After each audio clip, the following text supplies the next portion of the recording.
here we go. This is this gorgeous walk during the day.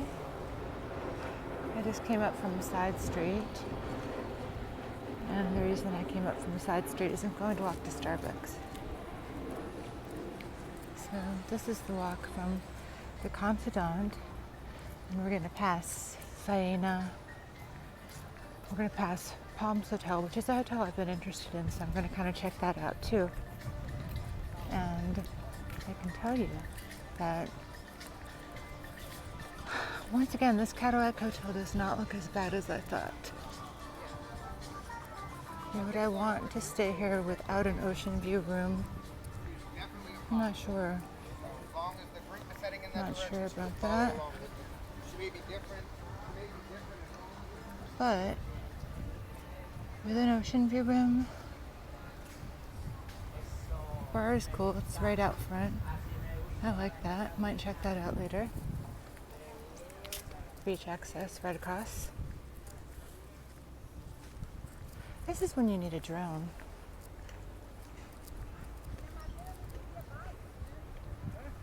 It's again a quiet day.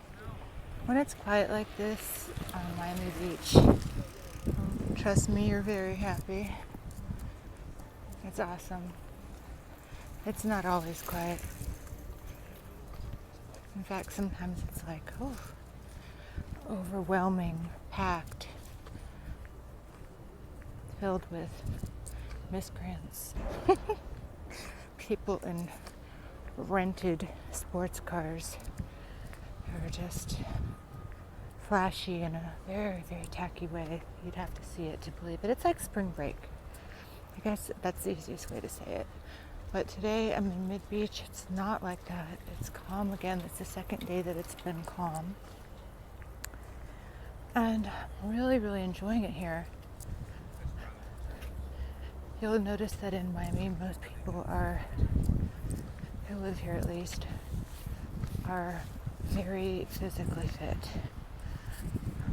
And in a different way than you would see another gorgeous beach.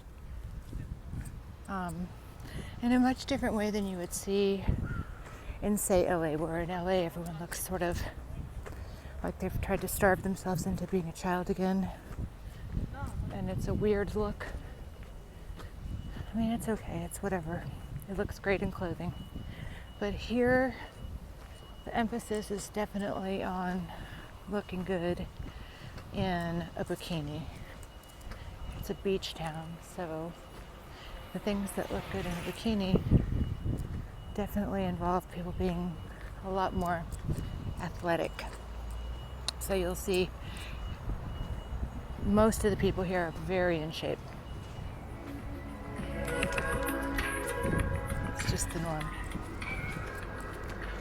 I'm gonna catch back up when I get to Starbucks.